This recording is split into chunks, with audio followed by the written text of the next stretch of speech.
présent, nous allons voir la fonction qui à x associe exponentielle de u de x, c'est-à-dire que nous ne sommes plus sur juste exponentielle x, mais à l'intérieur de l'exponentielle, j'ai une autre fonction.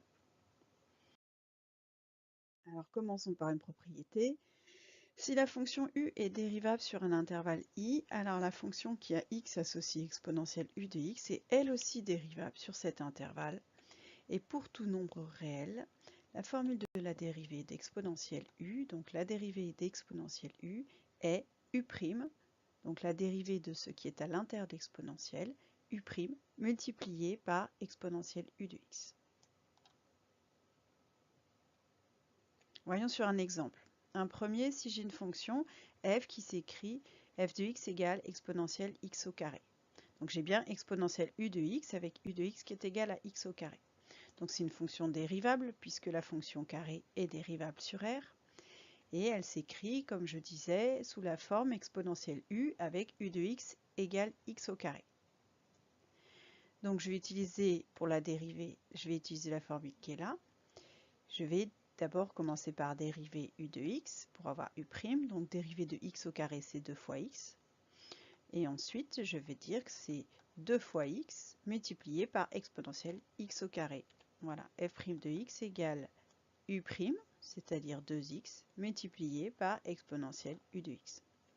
Donc en fait, quand je dérive une exponentielle avec une fonction composée avec une fonction, on dit, c'est-à-dire il y a une fonction à l'intérieur, l'exponentielle avec la fonction, elle est conservée, mais je multiplie devant par la dérivée de ce qui est à l'intérieur.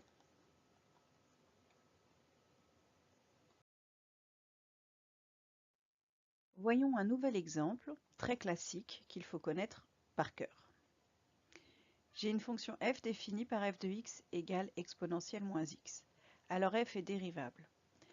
Et u de x, qui est égal à moins x, c'est-à-dire moins 1 fois x, est dérivable, donc c'est pour cette raison que f est dérivable. Sa dérivée, c'est donc moins 1 fois 1, c'est-à-dire moins 1. Par conséquent, f' de x égale moins 1 fois exponentielle moins x.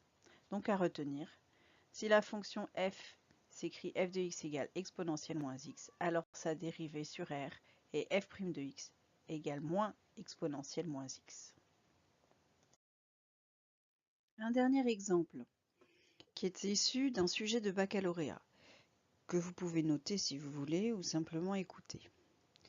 On considère la fonction f définie sur l'intervalle 0,15 par f de x égale x plus 2 exponentielle moins 0,5x.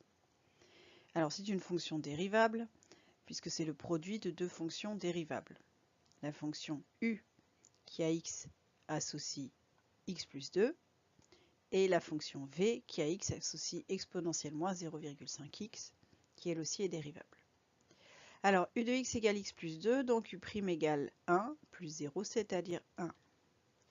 V de x, v en revanche c'est exponentielle de quelque chose, donc j'ai mis exponentielle de w, avec w de x égale moins 0,5x. Donc je dérive w, ça me donne w' égale moins 0,5 fois 1, c'est-à-dire moins 0,5. Par conséquent, la dérivée de v, c'est w' exponentielle w, c'est-à-dire moins 0,5 exponentielle moins 0,5x. Voilà, j'ai dérivé les deux morceaux de mon produit. Maintenant, je vais appliquer la formule du produit. La dérivée de u fois v, c'est u' fois v plus u fois v'.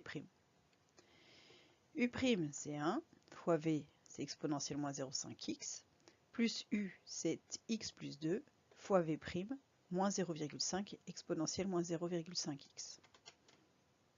Je vais développer. Alors 1 fois exponentielle moins 0,5x, ça fait exponentielle moins 0,5x. X fois moins 0,5 exponentielle moins 0,5x, ça fait moins 0,5x exponentielle moins 0,5x. Et 2 fois moins 0,5, 2 fois 1,5, ça fait 1. Donc 2 fois moins 0,5, ça fait moins 1. Moins 1 exponentielle moins 0,5x. Alors souvent ici, quand on est à ce stade-là, on factorise par exponentielle moins 0,5 x, enfin l'exponentielle.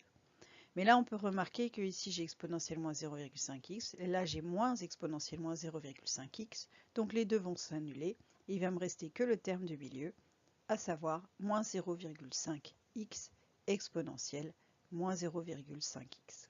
Voici la dérivée de la fonction f précédente.